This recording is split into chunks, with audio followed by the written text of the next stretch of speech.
চোখে মুখে অন্ধকার, বাঁচার কোনো উপায় নাই, তখন এই দোয়াটা পড়তে হবে। এই দোয়া পড়ে আল্লাহর কাছে ফরিয়াদ করলে বিপদ মুক্ত করবেন কে? এমন বিপদ মাঝে মাঝে হয় না, দেয়ালে পিঠ থেকে যায়, চোখে মুখে অন্ধকার, কি করব দিশা খুঁজে পাই না, এরকম হয় কখনো? হ্যাঁ, আপনাদের হয়? হয় না? তো জান্নাতে আছেন আপনারা। হয় হয় এরকম হয়েছে না যে দেয়ালে পিঠ থেকে গেছে, চোখে মুখে অন্ধকার, ওই যাব, কি করব, বাঁচানোর কেউ না, এরকম হয়েছে কখনো আপনাদের? যদি হয় তাইলে এটার সলিউশন বলবো, না হইলে তো এগুলো বলে লাভ নাই। হয় হয় হয় বিশ্বনবী এরকম কঠিন বিপদে পড়েছেন জীবনের কিছু কিছু মুহূর্তে। ওই মুহূর্তে বিশ্বনবী স্পেশাল দুইটা দোয়া পড়তেন। এই দোয়াগুলো আপনাদেরকে জানিয়ে দেয়। বিশ্বনবী বলেন, কঠিনতম বিপদে যখন পড়বা, দেয়ালে পিঠ থেকে যায়, চোখে মুখে অন্ধকার, বাঁচার কোনো উপায় নেই, তখন পড়বা লা ইলাহা ইল্লা আনতা সুবহানাকা ইন্নী কুনতু মিনাজ জালিমিন। আল্লাহ, তুমি ছাড়া কোনো ইলাহ নাই, তুমি পবিত্র, নিশ্চয় আমি জালিমদের অন্তর্ভুক্ত। সুবহানাল্লাহ বলেন। এই দোয়া সাইয়েদনা ইউনূস আলাইহিস সালাম পড়েছিলেন যখন মাছের পেটে ছিলেন। কিসের পেটে? এবং অনেক মুফাসসিরিন ইকরাম বলেছেন, অনেক আহলুল ইলমরা বলেছেন, এটা হচ্ছে ইসমে আজম। ইসমে আজম এমন দোয়া যেটা দিয়ে দোয়া করলে আল্লাহ দোয়া কবুল করে, কিন্তু এটা কোনটা, এটা নিয়ে ইখতিলাফ আছে। কোন আহলুল ইলম বলেন এই লা ইলাহা ইল্লা আনতা সুবহানাকা ইন্নী কুনতু মিনাজ জালিমিন, এটা হচ্ছে ইসমে আজম। সাইয়েদনা ইউনূস আলাইহিস সালাম পড়েছেন, আপনারা পড়েননি? তুফান হইলে পড়েন না? আমাদের এলাকায় তো এটা খুব, এটার উপর ব্যাপক আমল আছে। পটুয়াখালীতে কি অবস্থা বলেন? পড়েন পড়েন পড়েন পড়েন। একটা গল্প শুনেছিলাম, পাক হানাদার বাহিনী যখন বাংলাদেশে অ্যাটাক করতো, ৭১ সালের ঘটনা বলতেছে, আমরা তো দেখি নাই, শুনছি আর কি। ৭১ যদি দেখতাম, এতদিনে রাজাকার হয়ে যেতাম। আল্লাহ আমাদেরকে বাঁচাই দিছে, আল্লাহর মেহেরবানি, ঠিক কিনা বলেন? মন মতো হইলে মুক্তিযোদ্ধা, মন মতো না হইলে রাজাকার। কত কিছু দেখলাম এই শাহবাগের বুকে। আল্লাহ, ৭১ সালে দেখি নাই, আমরা শুনেছি, পাক হানাদার বাহিনী জিজ্ঞেস করত মুসলিম না অমুসলিম চেক করার জন্য, বলতো কালেমা বল, কালেমা বাতাও। তো যারা কালেমা বলতে পারতো, পাকিস্তানি বাহিনী নাকি ওদেরকে ছেড়ে দিত, শুনেছি। তো একজনকে, এক বাঙালিরে পেয়ে তার মাথার মধ্যে বন্দুকের নল ধরে বলতেছে, কালেমা বল সালে, কালেমা বাতা, কালেমা বল। তো ভয়ের চড়ে এই দোয়া পড়া শুরু করছে। ও পড়তেছে লা ইলাহা ইল্লা আনতা সুবহানাকা ইন্নী কুনতু মিনাজ জালিমিন। পাকিস্তানি বলে সালে ये तो मुसीबत का কালিমা है। বাঙালি কয় হাম তো ভি মুসিবত মে হ্যায়। পাকিস্তানি বলে বেটা কোন দোয়া বললে, এটা তো মুসিবতের কালেমা। কয় আমিও তো মুসিবতে আছি, আমার মাথার মধ্যে বন্দুক ধরে তুমি আমারে কালেমা জিজ্ঞেস করো, এখন কোনটা কালিমা আর কোনটা কি দোয়া, আমার হুশ আছে নাকি? প্রিয় ভাইরা, আসলে এটা দুআউল মুসিবা, বিপদে পড়লে এই দোয়া পড়তে হয়। লা ইলাহা ইল্লা আনতা সুবহানাকা ইন্নী কুনতু মিনাজ জালিমিন, এটা পড়বেন আপনারা।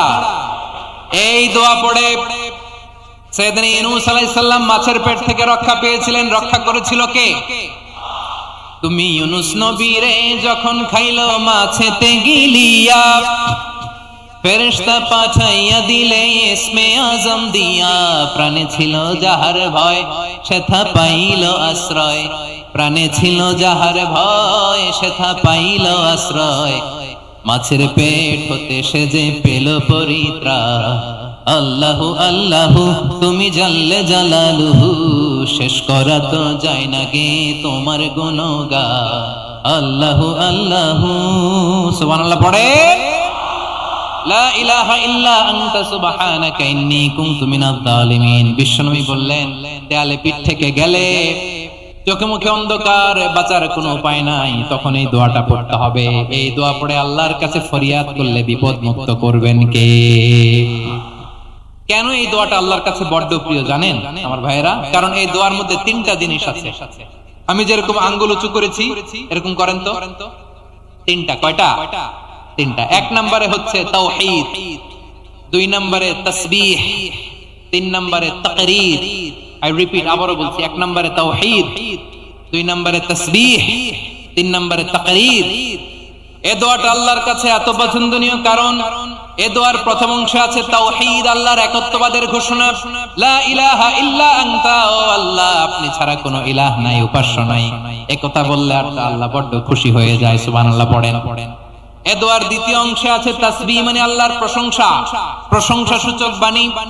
সুবহানাক, সুবহানাক, সুবহানাক, ও আল্লাহ আমি আপনার পবিত্রতা ঘোষণা করছি। সুবহানাক, এই কথা শুনলেও আল্লাহ খুশি হয়ে যায়। সুবহানাল্লাহ পড়েন। এই দোয়ার তৃতীয় অংশে আছে তাকরীর, তাকরীর মানে পাপের স্বীকৃতি। তাকরীর মানে কি? তাকরীর মানে পাপের স্বীকৃতি। এই দোয়ার তৃতীয় অংশে আছে ইন্নী কুনতু মিনাল যালিমিন, ও আল্লাহ আমি জালিমদের অন্তর্ভুক্ত। আল্লাহ, আল্লাহ আমি জালেম, আল্লাহ আমি ভুল করেছি, অন্যায় করেছি, আল্লাহ আমি জালেমদের অন্তর্ভুক্ত। এই পাপের স্বীকৃতি, অ্যাকনলেজমেন্ট আল্লাহ বড় পছন্দ করে। যখন আল্লাহর কাছে আপনি ছোট হবেন, ছোট হতে হতে যত ছোট হবেন ওই দৃশ্যটা দেখতে আল্লাহ বড় পছন্দ করে। সুবহানাল্লাহ বলে। 3 নম্বর অংশ ইন্নী কুনতু মিনাজ জালিমিন, আল্লাহ আমি জালেমদের অন্তর্ভুক্ত। সাইয়েদনা আদম আলাইহিস সালাম ভুল করে যখন নিষিদ্ধ গাছের ফুল খেয়ে ফেললেন, ফল খেয়ে ফেললেন, আল্লাহ বললেন আদম ক্ষমা পেতে চাইলে তুমি আর হাওয়া মিলে স্বীকৃতি দাও, পাপের স্বীকৃতি। আর পড়ো রব্বানা যালামনা আনফুসানা ওয়া ইল্লাম তাগফির লানা ওয়া তারহামনা লানাকুনান্না মিনাল খাসিরিন। ও আল্লাহ আমি আদম আর হাওয়া জালামনা আনফুসানা, আমরা আমাদের নফসের উপর বড় জুলুম করেছি।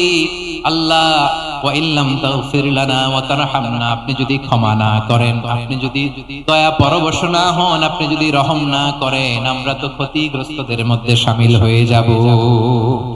এই দোয়া করার সাথে সাথে সাইয়েদনা আদম আর হাওয়া আলাইহিস সালামকে ক্ষমা করে দিলেন কে?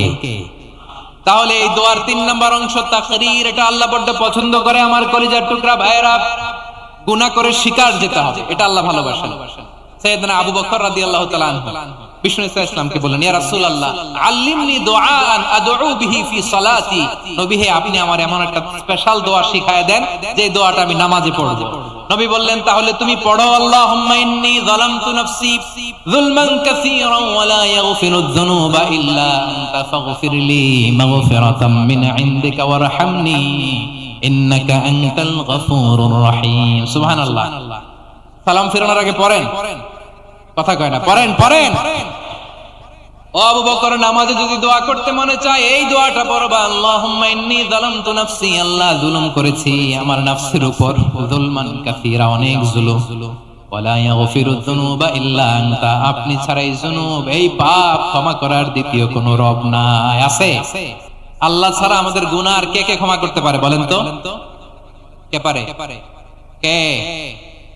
এজন্য আল্লাহরে বলবেন, আল্লাহ আমি ছাড়া তোমার গোলামের অভাব নাই, ও আমার রব আমি ছাড়া এই জমিনের বুকে তোমার গোলামের অভাব নাই, কিন্তু তুমি ছাড়া তো আমার দ্বিতীয় কোনো রব নাই। পারবেন বলতে? পারবেন? চোখের পানি ছেড়ে আল্লাহরে বলবেন, আল্লাহ তুমি আমার রব, তুমি আমার সব। কি বলবেন? আল্লাহ আমার রব। সবাই বলুন, আল্লাহ আমার রব, দমে দমে তনু মনে তারি অনুভব, আল্লাহ আমার রব। আল্লাহরে বলেন, আল্লাহ তুমি আমার রব, তুমি আমার সব। আল্লাহ আমি ছাড়া এই জমিনে তোমার গোলামের অভাব নাই, তুমি ছাড়া আমার দ্বিতীয় কোনো রব নাই। একথা বলে চোখের পানি ছেড়ে আল্লাহরে স্বীকৃতি দেন, আল্লাহ আমি পাপী, আল্লাহ জামিনে আমার চেয়ে বড় পাপী আর কেউ নাই। আমার প্রিয় ভাইরা, এই দোয়া আল্লাহর কাছে পছন্দনীয় হওয়ার কারণ 3টা। দোয়ার প্রথম অংশে আছে তাওহীদ, আল্লাহর একত্ববাদের ঘোষণা। এই দোয়ার দ্বিতীয় অংশ আছে তাসবিহ, আল্লাহর প্রশংসা সূচক বাণী। এই দোয়ার 3 নম্বর অংশ পাপের স্বীকৃতি। তাহলে আমরা সবাই গুনাহগার, আমরা আল্লাহর কাছে পাপের স্বীকৃতি দিয়ে বলবো, ও আল্লাহ ইন্নী কুনতু মিনাজ জালিমিন, আমরা জুলুম করেছি, পাপ করেছি, অন্যায় করেছি, আল্লাহ বুঝতে পারি নাই, শয়তানের ওয়াসওয়াসায় পড়ে, বন্ধুর পাল্লায় পড়ে, নফসের খায়েশ মেটাতে যে আল্লাহ করে ফেলেছি। তুমি গুনাহ না মাফ না করলে আমাদের গুনাহ মাফ করার দ্বিতীয় কেউ নাই, ঠিক কিনা বলেন? এভাবে অনুতপ্ত হয়ে যদি আল্লাহর কাছে দোয়া করেন, দেয়ালে পিঠ থেকে গেছে, কোন রাস্তা নাই বের হওয়ার, ওই মুহূর্তেও আপনাকে বিপদ থেকে উদ্ধার করবে কে? বিশ্বনবী চরম বিপদে পড়লে দুটা দোয়া পড়তেন। প্রথম হলো এটা, লা ইলাহা ইল্লা আনতা সুবহানাকা ইন্নী কুনতু মিনাল জালিমিন। এই দোয়াটা আমরা বেশি বেশি পড়ব প্রিয় ভাইরা, রাজি আছেন? সবাই আওয়াজ করে পড়ুন ইনশাআল্লাহ। আমার প্রিয় ভাইরা, বিপদে পড়লে বিশ্বনবী আরো একটা দোয়া পড়তেন, লা ইলাহা ইল্লাল্লাহুল আযীমুল হালিম, লা ইলাহা ইল্লাল্লাহু রাব্বুল আরশিল আযীম, লা ইলাহা ইল্লাল্লাহু রাব্বুস সামাওয়াতি ওয়াল আরদি ওয়া রাব্বুল আরশিল কারীম। এই যে বললাম, রেকর্ড হয়ে গেছে, এখন তো আর ইনস্ট্যান্ট মুখস্থ না হলো, পরে মুখস্থ করে নেবেন। আল্লাহ ছাড়া কোনো উপাস্য নাই, তিনি সমহান মহা সহিষ্ণু। আল্লাহ ছাড়া কোনো উপাস্য নাই, তিনি সমহান আরশের অধিপতি। আল্লাহ ছাড়া কোনো উপাস্য নাই, তিনি আকাশের মালিক, জমিনের মালিক, তিনি সুবিশাল আরশের অধিপতি। সুবহানাল্লাহ পড়েন। এই দোয়াটা কেউ যদি পড়ে যদি এর ওসিলা করে দোয়া করে, তাকে বিপদ থেকে মুক্তি দেয় কে? মনে থাকবে আপনাদের? তাহলে বিপদের প্রথম ধাক্কায় কি যেন পড়তে হয়? ইন্না লিল্লাহ। তারপরে কি বলে আল্লাহর কাছে নিজেকে সঁপে দিতে হয়? দেয়ালে পিঠ থেকে গেলে লা ইলাহা ইল্লা আনতা সুবহানাকা ইন্নী কুনতু মিনাজ জালিমিন। দুই নাম্বার হচ্ছে লা ইলাহা ইল্লাল্লাহুল আযীমুল হালিম, লা ইলাহা ইল্লাল্লাহু রাব্বুল আরশিল আযীম, লা ইলাহা ইল্লাল্লাহু রাব্বুস সামাওয়াতি ওয়াল আরদি ওয়া রাব্বুল আরশিল কারীম। মনে থাকবে ইনশাআল্লাহ? বলেন সবাই।